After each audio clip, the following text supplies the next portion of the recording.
queridos amigos y amigas. Buenas tardes, Padre Obispo, ¿cómo se encuentra? Muy bien, estamos una vez más en esta ruta, en esta aventura, en este camino paso a paso con Jesús. Eso es así, este caminar que nos invita a cada uno de nosotros a seguir junto al Papa Francisco en esta exhortación sobre la alegría del Evangelio, y hoy es jueves. Ya estamos casi terminando la semana. Eso es así. Para recuperar fuerzas y lanzarnos de nuevo en ese proyecto evangelizador hermoso. Ya muchas comunidades comienzan a irse organizando en la promoción de la catequesis, nuevos métodos, nuevas expresiones, nuevo ardor, dificultades que convertimos en desafíos, pero sabemos que el Señor ayuda y fortalece a nuestros catequistas. Un saludo para todos y todas. Bien, vamos entonces a orar con la oración de esta etapa del acompañamiento para que el Señor continúe acompañándonos a cada uno de nosotros en este camino de fe. Señor Jesucristo, tú que nos acompañas en el camino de la vida, te pedimos que enciendas nuestros corazones con el fuego de las Escrituras, para que participando en tu mesa seamos fortalecidos en el amor y la unidad, y así lleguemos a ser auténticos servidores del reino. Tú que vives y reinas por los siglos de los siglos. Amén. Santa María de Guadalupe, ayúdanos a ser discípulos misioneros. San Juan Diego, ayúdanos a ser discípulos misioneros. Beato Carlos Manuel, ayúdanos a ser discípulos misioneros. Y hoy Santa Brígida, ¿verdad? Que nos ayude también a ser discípulos misioneros. Una mujer audaz que vivió como madre, esposa, incluso llegó a fundar una comunidad religiosa, es decir, una mujer plenamente evangelizadora en todas y varias facetas de su vida cristiana. Estamos en el capítulo 4 de esta exhortación apostólica, la alegría del Evangelio, donde estamos reflexionando junto con el Papa la dimensión social de la evangelización. Y en esta parte de cuarta tiene 1 y 2, y el Papa nos invitaba a que, y nos decía que evangelizar hace presente en el mundo el reino de Dios, con un contenido social del querigma, una íntima conexión entre evangelización y la promoción humana, y vivir el evangelio de la fraternidad y la justicia. Esto era lo que compartíamos con todos ustedes el día de ayer, ¿verdad? Haciendo este camino de este capítulo 4 sobre la dimensión social de la evangelización. Siguiendo un poquito el esquema que nos proponen estos capítulos y uniéndolo un poco al nuevo directorio de catequesis, vemos la clave importante de que la evangelización está fundada en el querigma, ese anuncio de Jesucristo muerto y resucitado, que nos ayuda sobre todo también a ver una catequesis, una evangelización mistagógica con los signos. Y esto implica o incide, mejor dicho, en lo social, en la vida. Y esto es lo que estamos mirando ahora, el aspecto social, el aspecto universal de una acción que parte de ese anuncio de Jesucristo, que pasa por unos signos sacramentales, pero que es, en definitiva, tocando la vida, la sociedad, las comunidades, la gente de carne y hueso. Y dentro de ese contexto, ¿verdad? Esa confesión de fe y ese compromiso que tenemos a nivel social, confesar a un Padre que ama infinitamente a cada ser humano, implica descubrir que con ello le confiere una dignidad infinita. Seguimos avanzando. Esa dignidad, ese perdón y ese amor, se hace fraternidad, se hace vida, se hace comunión.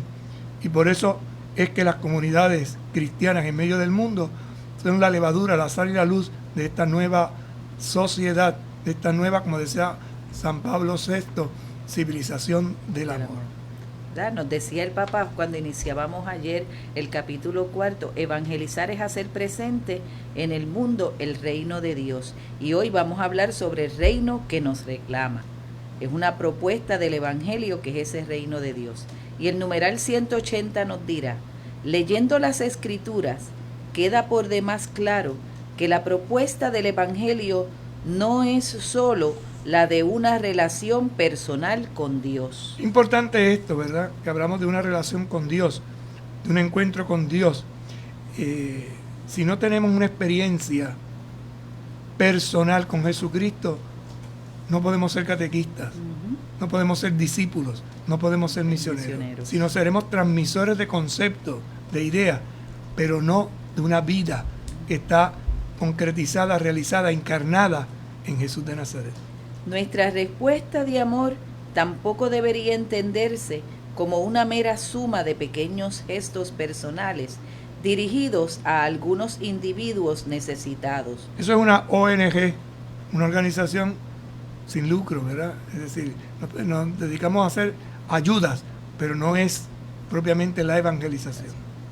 Lo cual podría constituir una caridad a la carta, una serie de acciones tendentes solo a tranquilizar la propia conciencia. Cuando uno va a comer a un restaurante, ¿verdad? Pues le presentan una carta de alimento.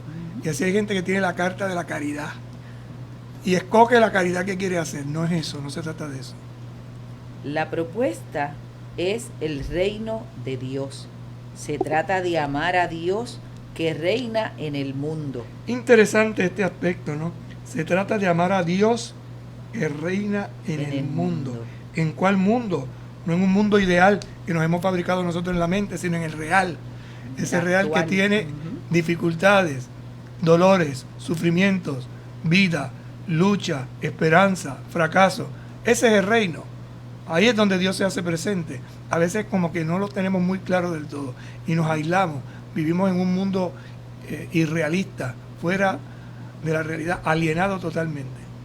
En la medida en que Él logre reinar entre nosotros, la vida social será ámbito de fraternidad, de justicia, de paz, de dignidad para todos. Entonces, tanto el anuncio como la experiencia cristiana tiende a provocar consecuencias sociales. Muy importante esas frases que acabamos de leer. En la medida en que Él logre reinar, es decir, en la medida en que Dios reine entre nosotros, entonces la vida social será que un ámbito, un espacio, tanto de fraternidad, de justicia, de paz, de dignidad para todos. Para todos, no para un grupito. Y esta es la diferencia entre un club y una iglesia. El club solo atiende a los suyos. La iglesia atiende a todos. Y Jesús vino para todos. Y no simplemente para unos cuantos, para una élite, para unos segregados, para unos, entre comillas, santos. No, vino para los pecadores y los pecadores somos todos. Entonces, tanto el anuncio como la experiencia cristiana tienden a provocar consecuencias sociales. Si yo verdaderamente vivo esa experiencia de fraternidad, no puedo permitir que mi hermano pase hambre, que mi hermano esté desnudo, que mi hermano sufra. Buscaré la forma de ayudar en lo que sea, según mis posibilidades. Buscamos su reino. Busquen ante todo el reino de Dios y su justicia.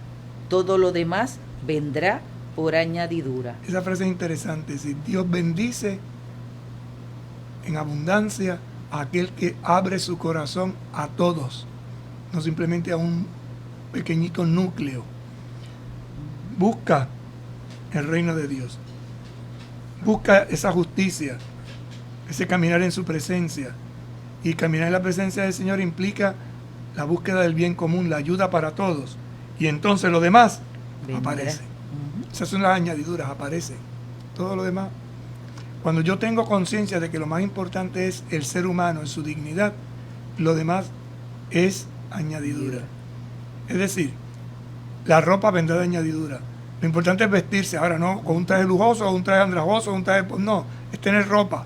Correcto. Casa, comida, salud, trabajo, lo esencial. Tener lo esencial, pero vienen las añadiduras, las mejoras. El proyecto de Jesús es instaurar el reino de su Padre. Él pide a sus discípulos, proclamen que está llegando el reino de los cielos. ¿Y por qué está llegando el reino de los cielos? Porque entre los hombres y mujeres de la humanidad hay fraternidad, hay justicia, hay paz y se respeta la dignidad de todas las personas. El reino que se anticipa y crece entre nosotros lo toca todo y nos recuerda aquel principio de discernimiento que Pablo VI proponía con relación al verdadero desarrollo. Todos los hombres y todo el hombre. Es una frase lapidaria que solemos decir, ¿verdad? Inspiradora. El verdadero desarrollo se da para todos los hombres y todo el hombre. Es decir, comunidad y particular, personal. No puede estar uno aislado del otro. Se busca el bien común de la comunidad y la comunidad tendrá bien común cuando cada miembro de esa comunidad también esté bien. Sabemos que la evangelización no sería completa si no tuviera en cuenta la interpelación recíproca que en el curso de los tiempos se establece entre el Evangelio y la vida concreta, personal y social del hombre. Entonces hay una interpelación, hay una llamada, hay una invitación entre ¿qué? La vida concreta, la personal y la social. Es un hilo conductor. Es una cadena que va uniendo eslabones que ayudan al bien, que ayudan a todos y a todas partiendo de uno. Si ayudo a uno. Por eso el Evangelio es interesante. Si se pierde una oveja, una, y yo atiendo esa una, ya con esa atención a esa única oveja, estoy atendiendo a todo el rebaño. Eso es lo que Jesús quiere decirnos. Lo que no eres capaz de hacer por uno de estos, mis hermanos más pequeños, no lo puedes hacer por todos. Ay, porque yo amo a todo el mundo. Si no eres capaz de amar a este, si no eres capaz de darle la paz al que está a tu lado, ¿cómo se la vas a dar a todo el mundo si el que tienes a tu lado no lo ayuda?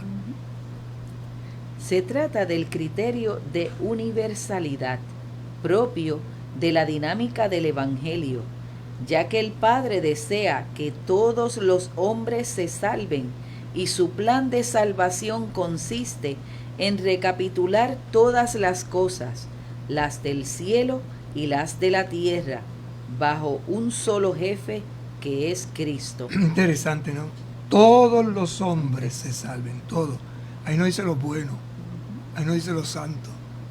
La salvación es para todos. Y aún más, para toda la creación que ha de ser recapitulada. Por eso el Papa Francisco insiste tanto en esto de la defensa de la casa común, ese proyecto ecológico.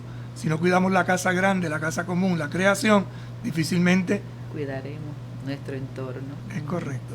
El hombre no podría habitar. Si malgastamos el agua, pues van a venir la escasez de agua, y la escasez de agua produce ¿qué? Muerte, desierto, aislamiento, en fin, todo lo que sabemos como consecuencias de esta realidad. El mandato es: vayan por todo el mundo, anuncien la buena noticia a toda la creación. Vayan. Va ahora, pero ya, no es pasado mañana.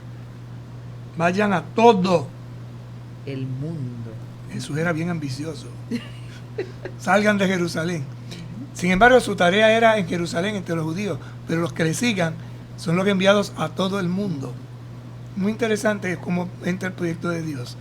El Padre envía a su Hijo a un pueblo específico, y porque atiende a un pueblo, puede atender a todos. Por eso Jesús le da la misión a los suyos para que vayan a todos. Es una cadena. Jesús hizo su parte, nosotros tenemos que hacer la nuestra. Y es interesante, Padre, escuchándole lo que usted está exponiendo en este momento, el día de Pentecostés, ¿verdad? Cómo todos podían entenderlo en diversas lenguas, o sea, podían comprender ese mensaje que Pedro y los apóstoles estaban anunciando en ese Pentecostés cuando recibieron la presencia del Espíritu Santo en su vida y transmitían ese mensaje. Ya estaban listos para la misión, ya estaban dispuestos a anunciar y a hacer vida, ¿verdad? Eso que habían aprendido mientras estuvieron con el Maestro. ¿Qué hace que algo se convierta en universal? Que todo el mundo lo entiende, que todo el mundo lo acoge. Por eso cuando se dice que de diversas lenguas entendían, no es simplemente idiomas, es una lengua, una comunicación. ¿Cuál era la comunicación que se estaba dando? Pues se estaba dando una comunicación a través del ardor que aquellos hombres hablaban de Jesucristo. Y esto se produce con distintas experiencias. Podemos, un ejemplo bien sencillo, la música. La música es algo que une a todos los pueblos y es curiosísimo. Es muy curioso. Y lo mismo nos sucede a nosotros, por ejemplo, con los himnos. En la iglesia hay himnos que son para todos, canciones que son para todos. Y cuando un himno o una canción le gusta a la comunidad, la aprenden enseguida. Pero cuando solo le gusta a un grupito, la gente lo escucha pero no la canta. Sí. Pongo un ejemplo así que se me ocurre de momento. La canción Pescador de Hombres, que fue compuesta en el lago de Galilea por el Cesario de Abaraín, es una canción que en cualquier idioma se canta. Es curiosísimo. Ajá. Es curiosísimo. Y por eso cuando uno va a ciertas celebraciones con tinte mundial, por ejemplo, uno va a Roma, o va a Fátima, o va a Lourdes, tú oyes ese canto, es la misma música que une, la letra, cada uno en su idioma, pero es la misma. Pescador de Hombres, curioso, ¿no? Entonces hay cantos que son así, universales, arrancan, o encajan, o amarran. Ese es el anuncio de Jesucristo, el anuncio del Evangelio, el anuncio del Señor, que en el amor une y crea comunión. Toda la creación quiere decir también todos los aspectos de la vida humana, de manera que la misión del anuncio de la buena nueva de Jesucristo tiene una destinación universal. Su mandato de caridad abraza todas las dimensiones de la existencia, todas las personas, todos los ambientes de la convivencia y todos los pueblos. ¿Qué quiere decir? No. Perdón, te acabo de... Nada de lo humano se puede resultar extraño. La verdadera esperanza cristiana que busca el reino escatológico siempre genera historia. Siempre genera historia. Por eso, volviendo arriba, dice, el mandato es, vayan por todo el mundo y anuncien la buena noticia a toda la creación. Ese es el mandato. ¿Y qué pasa? Que toda la creación espera ansiosamente esta revelación. ¿Cuál revelación? La de la buena noticia. ¿Y cuál es la buena noticia? Que Dios nos ama y que en Cristo Jesús hay salvación. Por eso dice, toda la creación quiere decir también todos los aspectos de la vida humana. Todos los aspectos de la vida humana. ¿Cuáles son esos aspectos de la vida humana? La manera de pensar, la manera de mirar, la manera de hablar, la manera de actuar. Son todos los aspectos. Y la creación entera espera esa transformación porque es como un parto. Es muy interesante cómo lo habla esta carta a los Romanos, el capítulo 8, que habla de ese partiendo. ¿Partiendo hacia dónde? Hacia Dios. Y a Dios lo identificamos o lo ubicamos, mejor dicho, en el lenguaje nuestro de fe, en el cielo. Entonces estamos partiendo hacia el cielo. Partiendo, un parto. Y por eso este capítulo 8 habla del parto de la creación, pero habla también del parto de una mujer. Y esa es la comparación. Como una mujer da a luz en un parto, partiendo hacia una nueva realidad, la creación, como una mujer en parto, también parte hacia una nueva realidad. ¿Y cuál es? La plenitud total. ¿En quién? En Cristo Jesús. Por eso Cristo es el modelo, Cristo es la base, Cristo es el centro. Y esto nos lleva entonces a un mandato de abrazar la caridad en todas las dimensiones existenciales. Todas las personas, todos los ambientes de la convivencia y todos los pueblos. Y de ahí la lucha incesante, el trabajo que tenemos los cristianos de crear vínculos de paz, de crear puentes de reconciliación, de evitar cualquier guerra y cualquier maltrato. Porque los seres humanos todos merecemos respeto, merecemos amor, merecemos ayuda, merecemos que se nos trate bien, porque todos y todas somos hijos e hijas de Dios. Y ahí entonces la escatología, es decir, ¿qué es la escatología? La esperanza final. ¿Por qué? Porque nada de lo humano puede resultarnos extraño. Entonces yo no me escandalizo cuando alguien falla en su humanidad, porque es que también puedo hacerlo yo. Y por eso me disfruto cuando una persona triunfa y tiene unos grandes logros, porque nada de lo humano me tiene que ser extraño. Y un verdadero cristiano se alegra en el gozo y en el triunfo de los suyos, y también le duele el dolor y el sufrimiento, el fracaso de los suyos. Por eso es para todos, por eso es esa buena noticia, ese anuncio es para ti, para mí, para el pequeño, para el grande, para el blanco, para el negro, para todos y cada uno. Por eso el Señor nos envía esa misión, ese es el mandato. Vayan a todo el mundo y anuncien la buena noticia a toda la creación. ¿Cuál es la buena noticia? Dios me ama. ¿Cuál es la buena noticia? En Jesucristo ese amor se ha manifestado plenamente.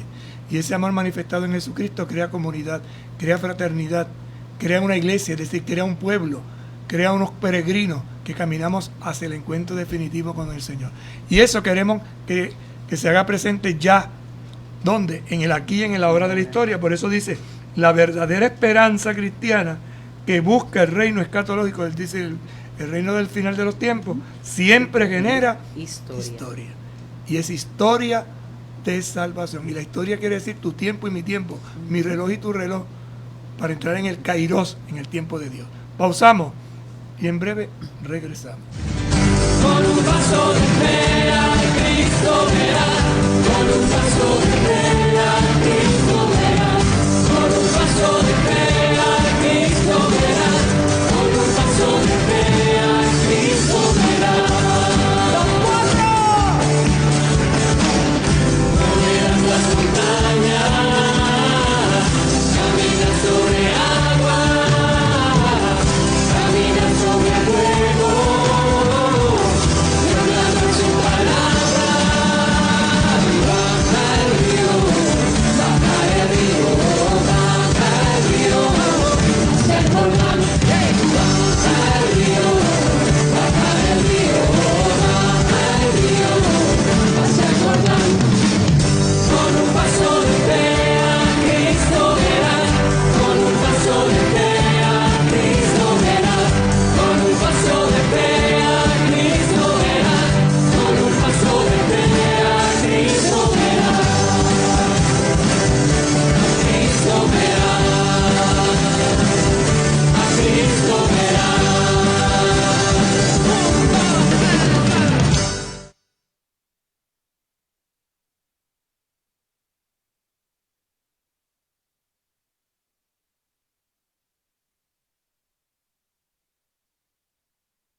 continuamos compartiendo con ustedes en este su programa Mi Camino de Fe, la exhortación apostólica sobre la alegría del Evangelio. Aprovechamos y saludamos a todos los que nos sintonizan a esta hora. Y continuamos entonces en este caminar a qué nos invita este cuarto capítulo de esta exhortación a la dimensión social de la evangelización, y estábamos compartiendo el reino que nos reclama, la propuesta del evangelio, ese reino de Dios, ese reino, ¿verdad?, que se anticipa y crece entre nosotros, lo toca todo y es para todos. Vayan y anuncien, ¿verdad?, y hagan discípulos y anuncien esa buena nueva a toda la creación. Por eso este numeral terminaba diciéndonos que la verdadera esperanza cristiana, ¿cuál es la verdadera esperanza cristiana?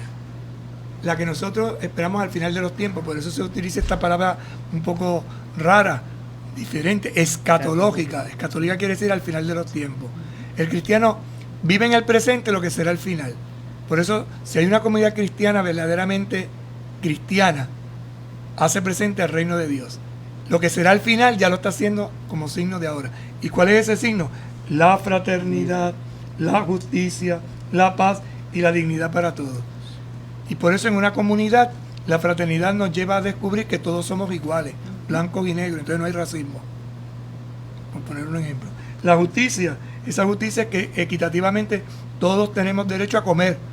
Lo que pasa es que unos son más gordos que otros, entonces necesitan más comida o menos comida. Entonces la justicia nos lleva a no malgastar y a dar a cada uno lo que necesita. Además nos dice que esto crea vínculos de paz. ¿Por qué crea vínculos de paz? Porque todos estamos contentos con lo que necesitamos. O sea, yo necesito una camisa, pero hago la camisa a mi medida. Yo no puedo tener un camisón porque entonces lo arrastro y se pierde la tela, la que sobra. Pero tampoco puedo tener una camisita que solo me cubre una mano, porque entonces no me sirve tampoco. ¿Ves? Entonces a veces no que todos tenemos los mismos derechos. Sí, ¿cuál es el derecho? A ser vestidos, de acuerdo, pero vestidos según tu medida. Y eso nos lleva entonces a respetar la dignidad. La dignidad. Y esa dignidad parte de la persona, que en Jesucristo cobra la dimensión única y central, porque hemos sido creados a imagen y semejanza del Señor. Por eso entonces nos dirá que el proyecto de Jesús es instaurar el reino de su Padre. Él pide a sus discípulos, proclamen que está llegando el reino de los cielos. ¿Y con quién llega ese reino? Con los cristianos. Cuando un cristiano es fraternal, cuando un cristiano es justo, cuando un cristiano es un hombre de paz o mujer de paz, cuando un cristiano defiende la dignidad de las personas. Eso no quiere decir que no haya conflicto, porque va a haber conflicto. ¿Y el conflicto por qué surge? Porque hay un espíritu del mal. Y el mal existe. Y ese mal a veces se personifica. Y se personifica en estructuras también. Entonces hay estructuras de pecado que hacen daño. Querer acaparar la tierra por ser un terrateniente es una estructura de pecado. No pagar un salario justo es una estructura de pecado. O sea que no solo el pecado es robar. Es que hay muchas formas de robar. Si yo robo para comer no peco, porque necesito comida. Pero si robo para hacer daño, ¿en qué sentido hago de daño? Te quito a ti para yo acaparar y tener almacenes y almacenes. Entonces es interesante cuando miramos lo del pecado. Y hay gente que utiliza la religión para oprimir, para meter miedo. Y por eso a veces tenemos estructuras, gobiernos, personas que destruyen la justicia. La justicia tiene que ser social. Por eso el Evangelio tiene incidencia social. La enseñanza de la Iglesia sobre cuestiones sociales. Vamos a ver ahora un temita interesante y picante. La Iglesia. ¿Cuál es la enseñanza de la Iglesia sobre ciertas cuestiones sociales? No se van a abarcar todas, sino algunas que nos ayudarán a dar un poquito la panorámica de esta podríamos, incidencia social del Evangelio. Dirá el numeral 182. Las enseñanzas de la Iglesia sobre situaciones contingentes están sujetas a mayores o nuevos desarrollos y pueden ser objeto de discusión. Entonces, enuncia un principio de crecimiento. Y por eso lo que quizás en una época hacía o se podía hacer y se vivía de acuerdo a las situaciones de aquel momento, hoy por hoy pues no son válidas. Y hay gente que quiere vivir el pasado en el presente cuando ya hemos avanzado.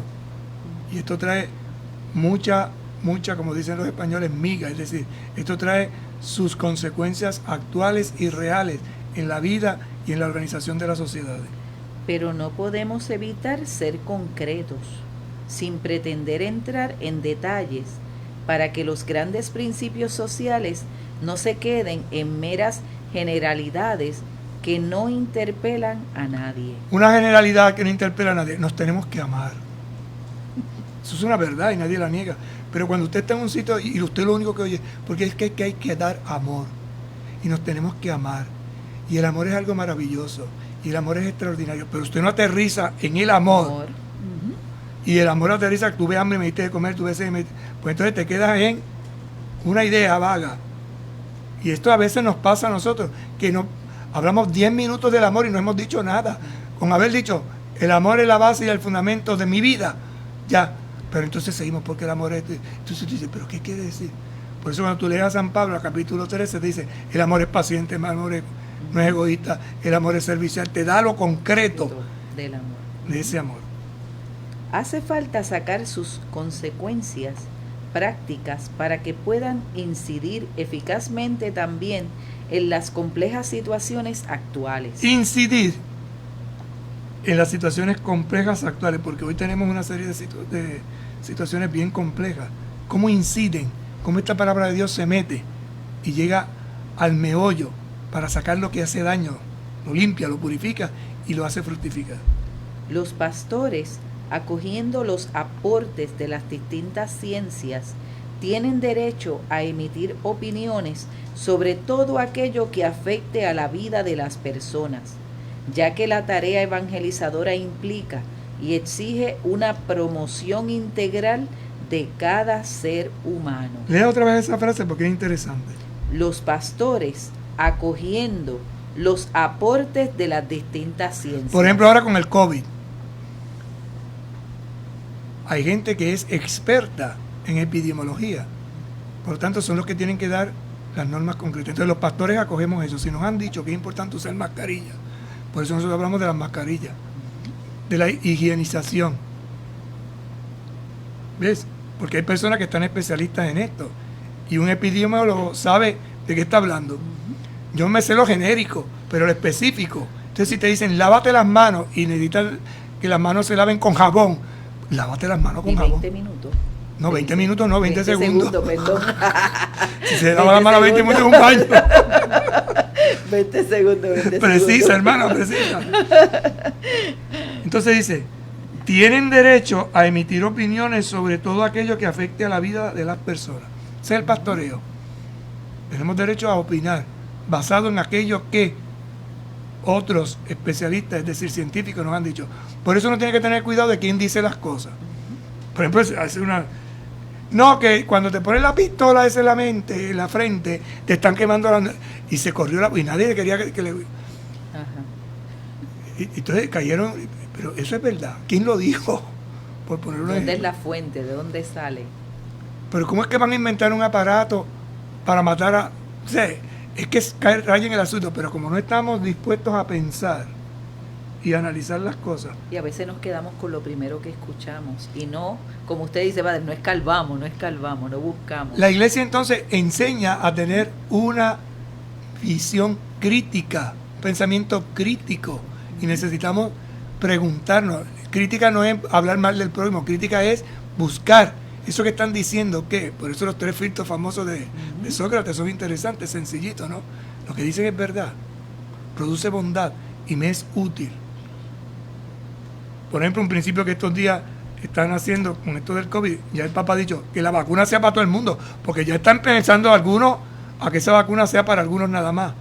Entonces caemos en un neonazismo, la raza superior, la raza de los blancos, la raza de los elegidos. Eso no puede ser. Es vacuna para todo el mundo. Todos. La tarea evangelizadora implica y exige una promoción integral de cada ser humano. De cada ser humano. Promoción. No está diciendo solo de los cristianos. de cada ser humano. Porque a nosotros como cristianos nos interesan los humanos, no nos interesan los cristianos. Los cristianos tenemos la misión de ayudar a los humanos. Y entonces hay gente como que ha cambiado esto. Y solo nos salvamos el grupito de nosotros. Por eso dice que exige una promoción integral para todos, ¿verdad? De cada ser humano. Integra todo. La ciencia, ¿no? La cultura, lo espiritual, lo material, todo. Es una dimensión conjunta, es correcto. Ya no se puede decir que la religión debe recluirse en el ámbito privado y que está solo para preparar las almas para el cielo. Diga eso otra vez porque eso se lo hay que decir a algunas personas como una cantaleta. Ya no se puede decir que la religión debe recluirse en el ámbito privado y que está solo para preparar las almas para el cielo. Y es una cosa que cada vez más algunas sociedades y tendencias y grupos están. Eso es privado tuyo, la religión. No. Lo espiritual no lo podemos sacar. Y la religión es lo que hace la celebración de esta vida espiritual. Sabemos que Dios quiere la felicidad de sus hijos también en esta tierra. Ay, no te preocupes, resígnate, que en la otra vida tú vas a tener la mejor. No, esa otra vida comienza acá. Aunque estén llamados a la plenitud eterna, porque Él creó todas las cosas para que las disfrutemos. Él creó todas las cosas para que las disfrutemos. Es que a mí me tocó ser rico y a ti ser pobre. Así que te chavas. Te tienes que conformar. No, señor. Como yo, que tengo mucho, ayuda al que tiene poco. Y como el que tiene poco no quiere acaparar, sino que crea conciencia nueva, colectiva, fraterna. Para que todos puedan disfrutarla. Todos. Ese todo es muy importante. ¿Cómo nos cuesta aplicarlo? De ahí que la conversión cristiana exija revisar especialmente todo lo que pertenece al orden social y a la obtención del bien común. Por eso, si usted es cristiano católico, en este concepto, ¿verdad? Y sabe que la iglesia tiene unas enseñanzas y usted es político, usted no puede actuar de cualquier forma.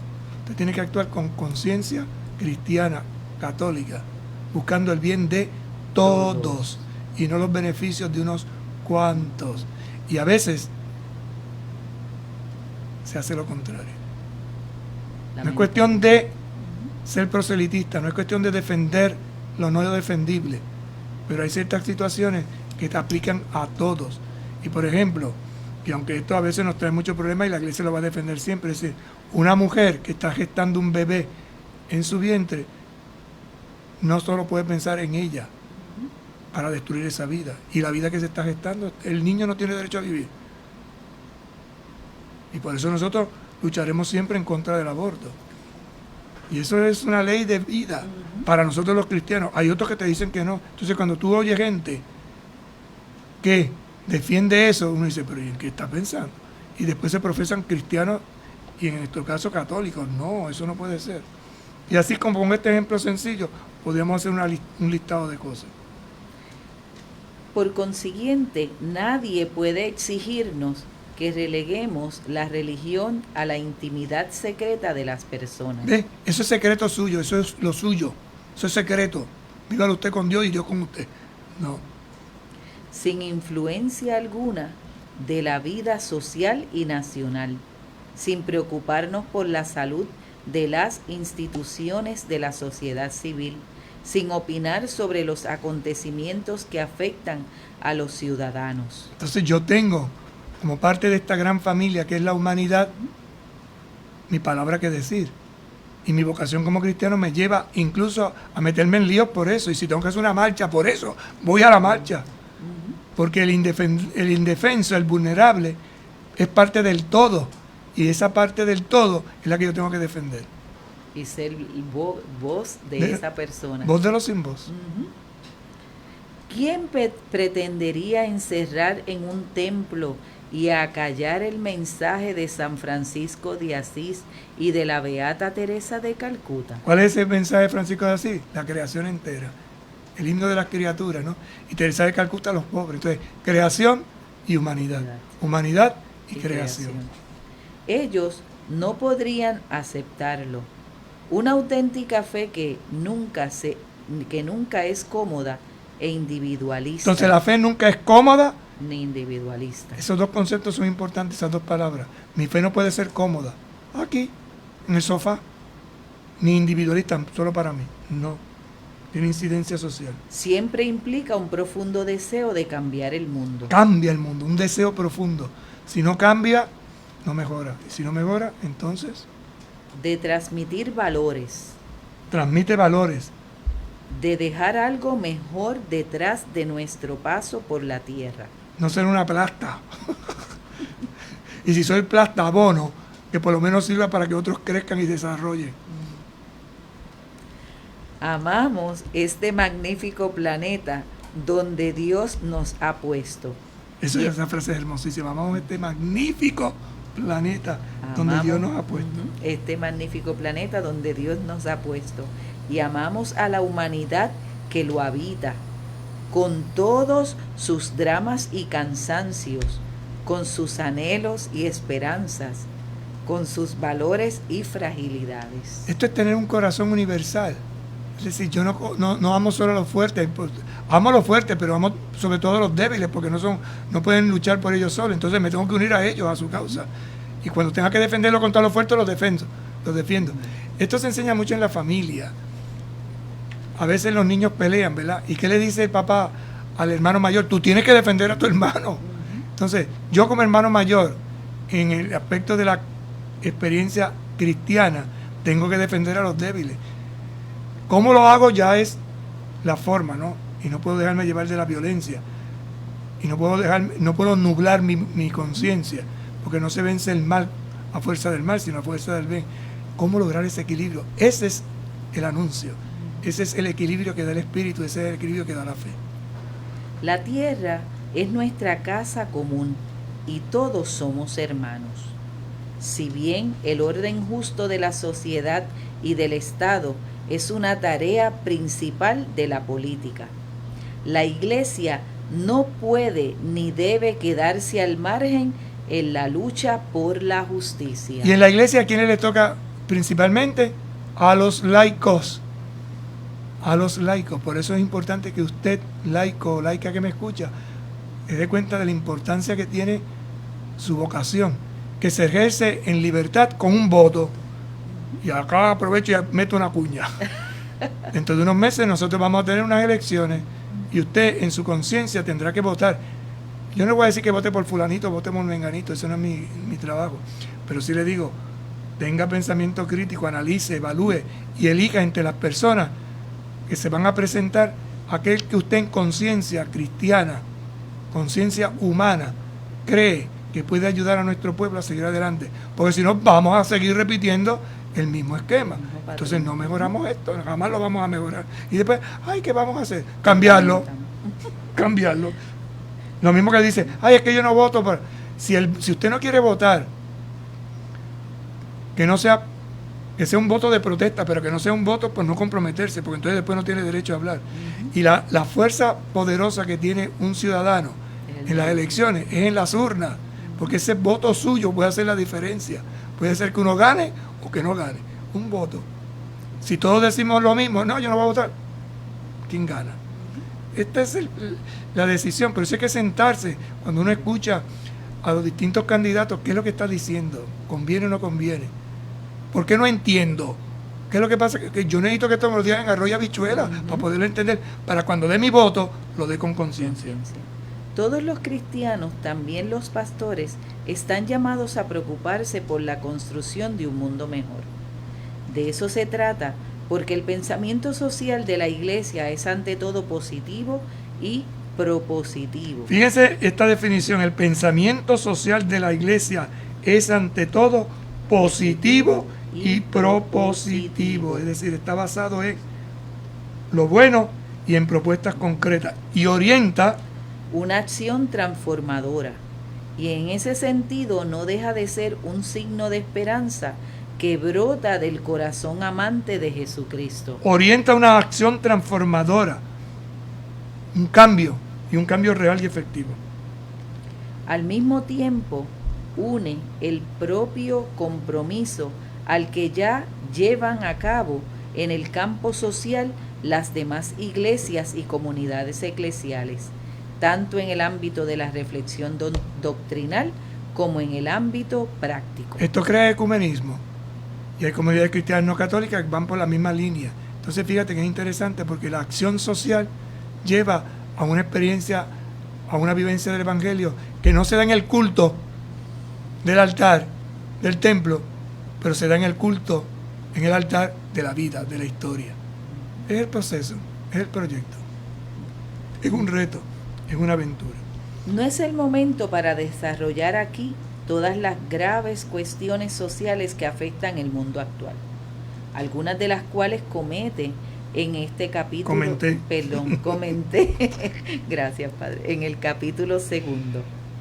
Esto no es un documento social y para reflexionar acerca de esos diversos temas tenemos un instrumento muy adecuado en el compendio de la doctrina social de la Iglesia, cuyo uso y estudio recomiendo vivamente. Hay un compendio de esa doctrina social que brota del Evangelio. Entonces el Papa no está haciendo aquí un documento social, está dando una breve lista de principios que iluminan, pero que el verdadero estudio pues se da desde la doctrina social de la Iglesia en el compendio, en el catecismo, ¿verdad? Además, ni el Papa ni la Iglesia tienen el monopolio de la interpretación de la realidad social o en la propuesta de soluciones para los problemas contemporáneos. La Iglesia participa, pero ya no es la solución. Y hay cosas que tenemos que buscarlas entre todos. Y esto implica la participación de todas aquellas personas que aportan desde líneas distintas, desde puntos diferentes, desde su expertise en las distintas áreas. Puedo repetir aquí lo que lúcidamente indica Pablo VI. Frente a situaciones tan diversas, no es difícil pronunciar una palabra única, como también proponer una solución con valor universal. No es este nuestro propósito ni tampoco nuestra misión. Incumbe a las comunidades cristianas analizar con objetividad la situación propia de su país. Por ejemplo, ahora con el COVID, que se toman unas decisiones, hay un task force y dan unas indicaciones y hay gente que hace todo lo contrario a lo que se ha dicho. Entonces uno dice, pero es que estamos. Ahí es donde se ve el desfase que tenemos, ¿verdad? Por eso tenemos que estar atentos y no dejarnos engañar fácilmente. ¿Y qué se busca en todo esto? Pues lo que buscan algunos, unos intereses personales y particulares que ciertamente en vez de ayudar, desayudan. El tiempo se nos acabó. Pausamos, nos vemos mañana. Y esta pausa nos lleva ahora a la oración de petición a la Virgen nuestra Madre, que anuncia desde un estilo de vida distinto y diferente ese sí que le comprometió en la historia. Santa María de Guadalupe, en un mundo en el que a veces desoímos la voz de Dios y cerramos nuestro corazón a los gritos y necesidades de las personas, nosotros queremos ser contigo y como tú, misioneros que hacen suya la revolución de la ternura, para que la Iglesia llegue a ser casa para muchos, madre para todos los pueblos y signo creíble de un mundo nuevo. En estos tiempos de pandemia, ayúdanos a poner corazón donde la enfermedad ha provocado muerte, soledad, pobreza y desesperanza. Madre de Dios y Madre de la Iglesia, queremos guardar como tú la palabra de Dios y hacer la vida con generosidad y alegría. Acompáñanos en nuestro camino, para que no busquemos otra cosa que seguir a Jesucristo y buscar en todo la gloria de Dios. Amén. El Señor esté con ustedes. Y con tu espíritu. Que les bendiga y les acompañe el buen Dios Todopoderoso, Padre, Hijo y Espíritu Santo. Amén. Nos vemos mañana en este nuestro programa. Mi camino de fe, pasito a pasito. Buenas tardes. Con un paso de fe a Cristo verás, con un paso de fe.